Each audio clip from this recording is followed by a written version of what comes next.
Hi ஈவர்ஸ், இன்றைக்கி இந்த வீடியோவில் வந்து கெமிக்கல் இல்லாத இயற்கையான முறையில் தயாரிக்கிற ஒரு டையை பற்றி தான் பார்க்க போகிறோம். இப்போ வந்து நம்ம மருதாணி இலையை வந்து கொஞ்சம் பறிச்சுக்கலாம். கார்த்திகை மார்கழியில் போடக்கூடிய ஒரு ஹேர் ட்ரையை தான் நம்ம இப்போ தயார் பண்ண போகிறோம். மருதாணி இலை சும்மாவே வந்து சளி பிடிக்கும், சளி பிடிச்சி தும்மல் வரும், காய்ச்சல்லாம் வரும். ஆனால் அப்படியேப்பட்ட மருதாணி இலையை நம்ம இந்த மார்கழி கார்த்திகையில் வந்து எப்படி பயன்படுத்தலாம் அப்படின்னு தான் இந்த வீடியோவில் பார்க்க போகிறோம். நம்ம மருதாணி இலைகளை வந்து கொஞ்சம் ஃப்ரெஷ்ஷாக பறிச்சுக்கிறோம். அதுக்கடுத்து பெரிய நெல்லிக்காயில் வந்து ஒரு 3 நெல்லிக்காய் எடுத்துக்கலாம். அதை கட் பண்ணி மருதாணி இலை, நெல்லிக்காய், கொட்டைப்பாக்கு இந்த 3ஐயும் போட்டு மிக்சியில் நல்லா நைஸாக அரைச்சிக்கலாம். இதனால் என்ன பயன்கள்னு சொல்லி பார்த்தீங்கன்னா, மருதாணி இலையில் வந்து பறித்து கொட்டைப்பாக்கு போட்டு நம்ம அரைச்சி தலையில் அப்படியே அப்ளை பண்ணோம்னா கலர் வந்து முடியெல்லாம் சேஞ்ச் ஆகுது, நல்ல ஒரு ப்ரௌன் கலர் கிடைக்குது.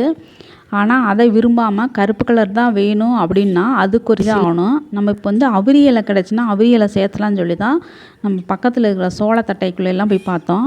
ஆனால் அவிரிக்கும் கொழிஞ்சிக்கும் கொஞ்சம் டிஃப்ரெண்ட் இருக்குதுன்னு சொன்னாங்க. நம்ம கொழிஞ்சி இலை வந்து ரோஸ் கலரில் வந்து பூ பூத்துருக்கு, அவிரி இலை வந்து ஆரஞ்சு கலராக இருக்குன்னு சொன்னாங்க. அந்த மாதிரி கலரில் ஒரு இலை கூட நமக்கு கிடைக்கல. அதனால் கிடைக்கிற பொருட்களை வச்சு நம்ம ஹேர் டை தயார் பண்ணலான்னு சொல்லிட்டு மருதாணி, நெல்லிக்காய், கொட்டைப்பாக்கு இதில் மட்டும் எடுத்துகிட்டு வந்திருக்கோம். ஒரு மிக்சியில் போட்டு நல்லா அரைச்சிக்கலாம். இரும்பு ஒரு வடைச்சட்டியில் அதை போட்டு நல்லா அந்த தண்ணி சுண்டுற அளவுக்கு வந்து இந்த மாதிரி ஃப்ரை பண்ணுற மாதிரி நல்லா வணக்கிடணும். நல்லா வணக்கிட்டே இருந்திங்கன்னா அதில் இருக்க தண்ணிலாம் நல்லா சுண்டிடும், நல்லா கொதிச்சுட்ருக்கும். இந்த மாதிரி ட்ரையாக ஆனதுக்கப்புறம் அதை வந்து ஒரு நாள் இரவு ஃபுல்லாமே ஒரு மூடி போட்டு மூடி வச்சுருங்க.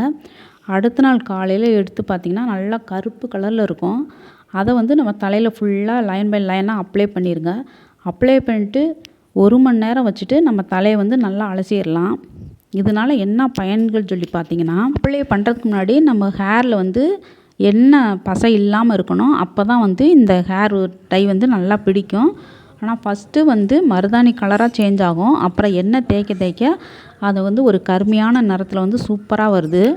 குளிர்ச்சியான உடலமைப்பு உள்ளவங்களுக்கு வந்து சைனஸ் உள்ளவங்களுக்கு இப்படி வந்து நம்ம பயன்படுத்தி தேய்க்கிறனால அவங்களுக்கு சளி பிடிக்காது, தும்மல் வராது, ஒரு தலைவலிலாம் வராது. அதுக்காண்டி தான் நம்ம இந்த மாதிரி ஒரு டையை வந்து தயார் பண்ணி காமிச்சிருக்கோம். அது இல்லாமல் கையில் காலில் மருதாணி போட்டாலே சளி பிடிக்கும், அதிகம் தும்மல் வரும் அப்படிங்கிறவங்களுக்கு இது ரொம்ப யூஸ்ஃபுல்லாக இருக்குன்னு சொல்லிட்டு தான் இந்த வீடியோ நம்ம போட்டிருக்கோம். இந்த மருதாணி எப்படி பயன்படுத்துன்னு பார்த்திங்கன்னா, சூடு உடம்பு அமைப்பு உள்ளவங்களுக்கு வந்து மருதாணி இலையை அரைச்சி நல்லா கை விரல், கால் விரல், பாதம், உள்ளங்கால், இப்படி பெருவிரல் இதெல்லாம் வச்சிங்கன்னா உடம்புல உள்ள சூடு வந்து ஆட்டோமேட்டிக்காக குறைய ஆரம்பிச்சிடும். சூடு குறைஞ்சிட்டாலே கண் எரிச்சல் இல்லாமல் இருக்கும். அது இல்லாமல் இந்த சீசனுக்கு நிறைய நோய்கள், கண் நோய்கள் வருது. அதை சரி பண்ணுறதுக்கு மருதாணி ரொம்பவே உங்களுக்கு உதவியாக இருக்கும். கையில் வந்து நிறையா வகை இருக்குது. ஒன்று மருதாணி மட்டுமே பயன்படுத்துறது, 2வது வந்து மருதாணி அவிரியிலையும் பயன்படுத்துறது, 3வது வந்து பீட்ரூட் வச்சு பயன்படுத்தி நம்ம டை தயார் பண்ணிப்பாங்க. இப்படி நிறைய டைகள் இருக்குது. நம்ம வந்து இந்த வீடியோவில் மருதாணியை வச்சு பயன்படுத்துகிற வீடியோ மட்டும் தான் பார்த்துருக்கோம்.